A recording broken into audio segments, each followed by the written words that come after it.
Hey everyone, Ali here.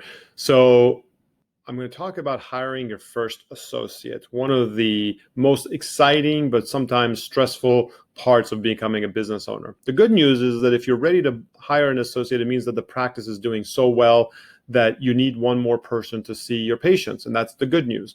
There are a lot of little traps that people fall into when they're hiring for their first associate, so I'm going to go through those with you so you don't make those same mistakes. The first thing is that you got to know your numbers. A lot of people don't know their numbers. They don't really know when the right time is. And so typically, if you have about 2,000 patients, that's typically considered about the right time when you should be, hiring an associate. Also, if at the same time you see that it's taking longer and longer for new patients to get appointments with you, then that could also be pointing towards a moment where hiring an associate is a good idea. So that's kind of phase one. Step two, if you will, is knowing your overhead percentage. And I want to go through this with you really quickly because it's part of the analysis that's typically not done. So let me explain what I mean. Let's say your overhead is 65%, which is pretty typical for a dental practice, a general dental practice.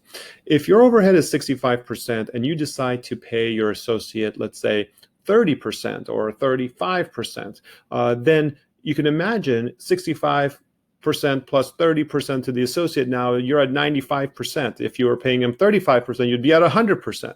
Now that's really rough math, of course, but you get the idea. You will either lose money or you'll break even on the associate, which may not be what you want. And so you've got to get a really close handle on what your overhead percentage is and how much you can afford to pay this associate. And here's why. Here's what happens.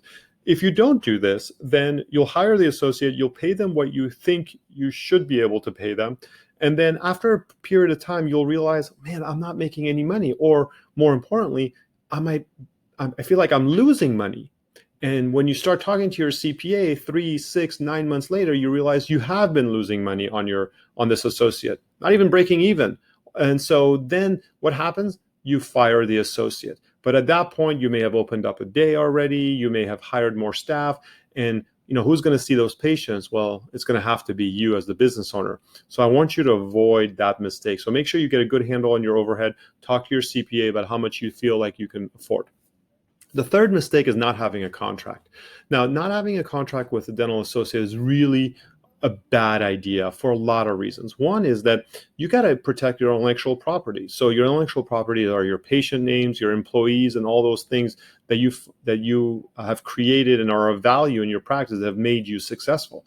And so by putting together a contract, you absolutely protect those things so that if the associate does leave, and a lot of them do leave, they can't take your patients, they can't take your employees, and they definitely can't take your business secrets that you've put together that have allowed you to be successful.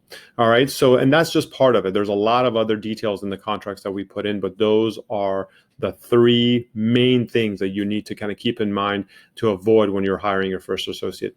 If you have questions, and I'm sure you do, please don't hesitate to reach out. Thanks.